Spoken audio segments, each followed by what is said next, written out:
What's going on, my broskiis? My name is Toadskii, back again, here to bring you guys yet another One Piece Treasure Cruise video. And today's video, we're going to be going through the teams for the upcoming treasure map preparation. So that is going to be for this guy right here, Treasure Map Queen.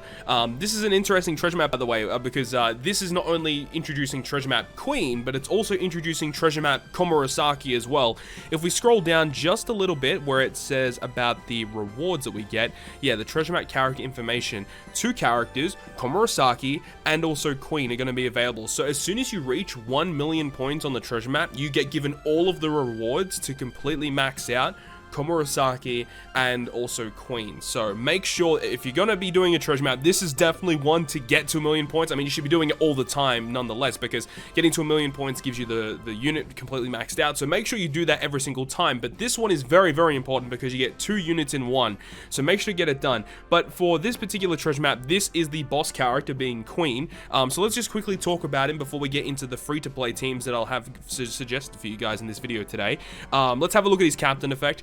3.75 times quick captain, 1.2 health, reduces cooldown by 1 at the start of the fight.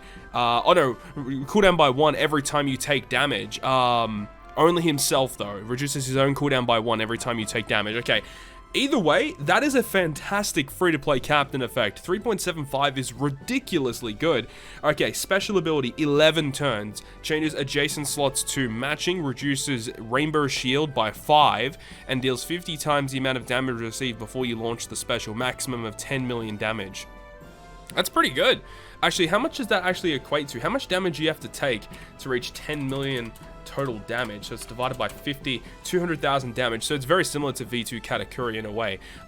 This is not terrible though. This is actually kind of an interesting effect. And I mean, it's a damage dealing special, so you can put some pretty good supports on it, like Legend Smoker, for example. Crewmate effect, he will boost quick characters base, or boost, yeah, quick characters base HP by 1.1 if the captain's quick. That's super interesting.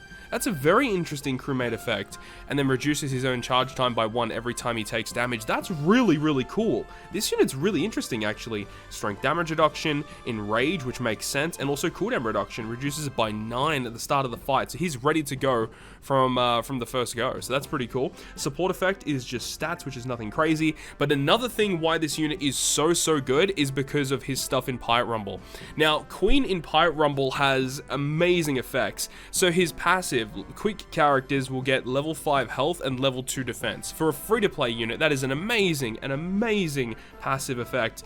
And then his special on a 27 CT targets himself for level 5 defense and level 5 attack. Enemies in a medium range get given 1.7. So he has an amazing passive, and his special ability will buff himself, basically.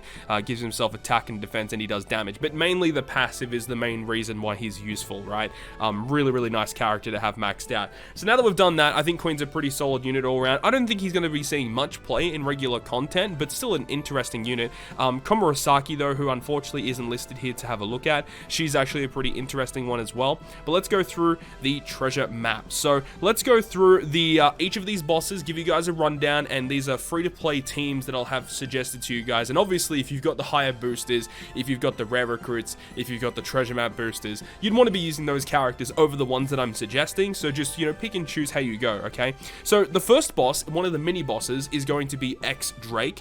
You can see in the top corner of his icon that he is an int character.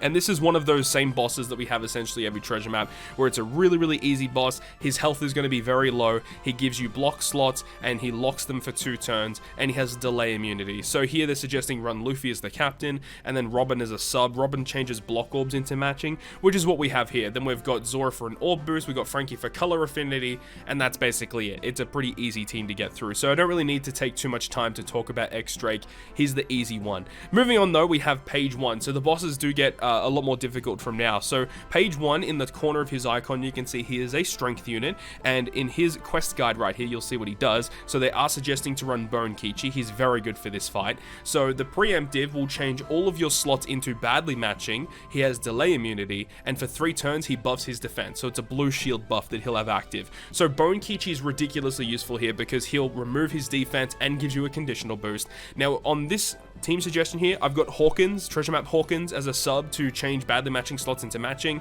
but you can run like essentially any unit that changes badly matching into matching, or just any unit that just gives you matching slots. It's just ideal to have a way to get matching slots. Other boosts on this team, we have Hina for orb boost, we've got Raid Enel for an attack boost, and then we've got Otoko for color affinity. So that's basically it. Nothing really too crazy going on here. Bone Kichi is very good for this fight. Nothing really too much else I need to say here. Moving on though to Jack. So Jack is a strength unit. Once again, in the top corner of his icon, he is a strength unit. This team is a little bit funky, and I'm not really too sure if it's the most optimal in terms of free to play. It probably isn't. You can kind of figure out different units and different teams depending on like boosters that you have, like actual legends and just stronger units, stronger rare recruits that you may want to build with instead.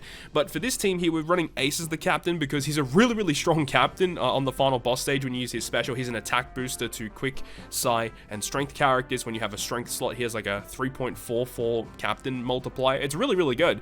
He gives you full water strength slots, attack boost, everything. It's fantastic.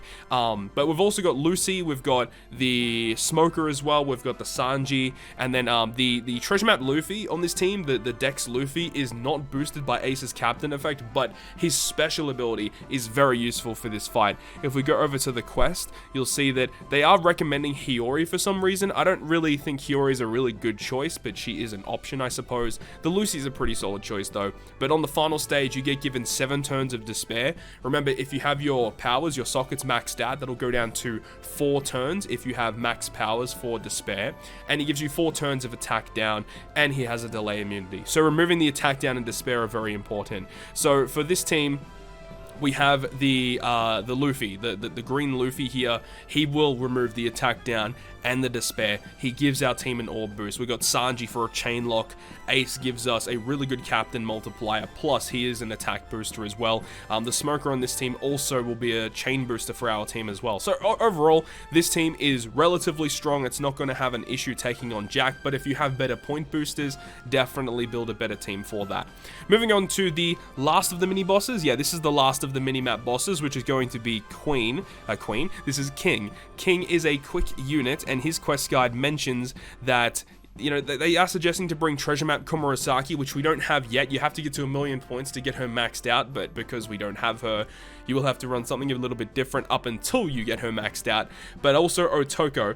And as for the behaviors here, you can see Battle 5, the preemptive, he will go ahead and change all your slots into badly matching, also give you paralysis. He'll also have delay immunity, and he'll give you 5 turns of damage threshold on the enemy side of the field. So you definitely want to be removing that damage threshold. And also, he gives you 50,000 damage when you kill him off. So something that's very ideal here is the brand new Hiyori that just came out in the event that the Yukimaru and Kamazo event. Very good, because if you're above 50% when you launch her special, you basically cannot die for that 1 turn. So having her is very useful. I don't really know why she's suggested here. I feel like they probably got it wrong. Like, I don't know why Hiyori is boosted here. Like, I feel like that Hiyori should be boosted for this fight. It makes way more sense to have her on this fight. But either way, we need to remove 5 turns of damage threshold. We have the brand new Arena X Drake on this team, which can remove 4 turns of the threshold.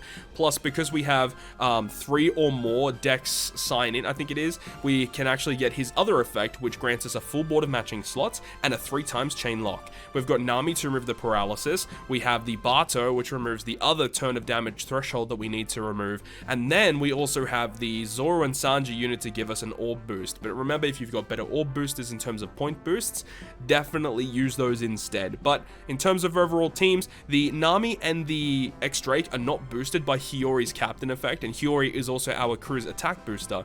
But you know, if you're running double Hiyori, your Bato, and also your Zoro and Sanji unit, when they're in the Zoro form, all of those units will be boosted by Hiyori's captain effect.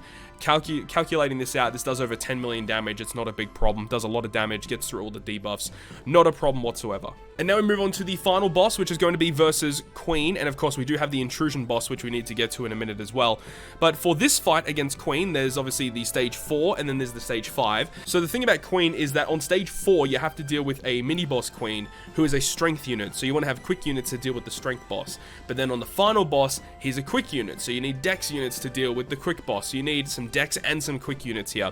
So with this stage here, battle 4, so the strength boss on Battle 4 will have an ability which cuts your health in half. He also gives you 2 turns of special bind. He changes all your slots to bomb, and also he says for 5 turns your middle row will be binded. So with sockets or powers, that'll go down to 2 turns. And then on Battle 5, he will reverse the specials of your crewmates by 2 turns. He will special bind your crew for 2 turns, and he'll have a delay immunity and 5 turns of Rainbow Shield damage reduction. So the way we're dealing with this is on Battle 5, when our middle row is binded, we get block orbs, and we also get special binded. This team is utilizing Zoro, the new legend Zoro, as a friend captain. Now, in order for this team to work, what we're doing is we have the Kid to change those bomb orbs that we get given on Battle 4 into matching. He'll also give us an attack boost because we're inflicted with bind, which is really good. And then we can use the Orobi special to remove the bind for our team. Remember, if you've got better users of just bind removal or any other sort of effect in terms of point boost, use those instead. This is just in terms of free to play. You could probably build a better free to play team, but as I said, it's fine. Then, you know, you could use with Zoro as your captain, as your friend captain, he removes the special bind for you, so you don't have to worry about that at all. Then you could use the Luffy special to ensure that you get like an orb boost in the final stage. But with that, you know, you're going to have the full board of matching slots plus a 2 times attack boost just with Kid's special, so that's going to be super duper useful. If need be, you can use the Rebecca Viola special to give you a chain lock as well, to give you even more damage against stage 4. But then on the final boss stage, you'll have a lot of accessibility. You'll have Clash Zoro to remove the Rainbow Shield on the enemy side of the field and color affinity to your slasher and driven units. Then you'll also have Zoro's orb boost for your Dex units, and then you'll also have Clash Luffy Taro to give all of your characters an attack boost as well. So this is a pretty good amount of damage that should deal with Queen for a little bit of time, and because of the fact that when you get health cut with the preemptive on Battle 4, that will mean that Zoro's captain ability will be that buffed 5 times boost, which means when you move into the final boss stage, it does cut the enemy's health by 20%, so that's really, really fantastic. So that is the free-to-play team with a Zoro friend that will get through the Queen boss, and then the final one of the video against the Intrusion battle boss is against Big Mom, or Charlotte Linlin. Now, with her quest guide, you want to be building a team that is only of quick and dex units, because those are the only characters that will be receiving the special cooldown at the start of the quest, so definitely build with those characters. But on the second battle, you get a full board of empty slots. He will apply a 20% health cut or at the end of each turn, which is fine. It's not really too bad. You can use that to your advantage, you know, if you're using Kaido as a friend captain, which is what I am suggesting for this team. And he also, for 3 turns, will boost your attack and orbs by 1.2, which is pretty bad. But honestly, the really good way around this is to just stall 1 turn and then kill him on the second turn, so that with the preemptive on stage 3, your 3-turn 1.2 boost will be removed. So it's not that big of a deal at the end of the day. But on the final boss fight, who is a quick unit, no, sorry, it's a strength unit on the final boss. You can see Linlin in the top corner does say that she will be a strength unit. But on the final boss, 4 turns of burn is inflicted to your team, delay immunity, and resilience is also inflicted, and they'll have a 3-hit perfect barrier as well. So pretty annoying gimmicks to deal with here. So in order to get around the second stage with the small attack and orb boost, you know, as I said, you know, stalling 1 turn or doing 1 turn of attacks and then killing on the second turn, that's what I would advise.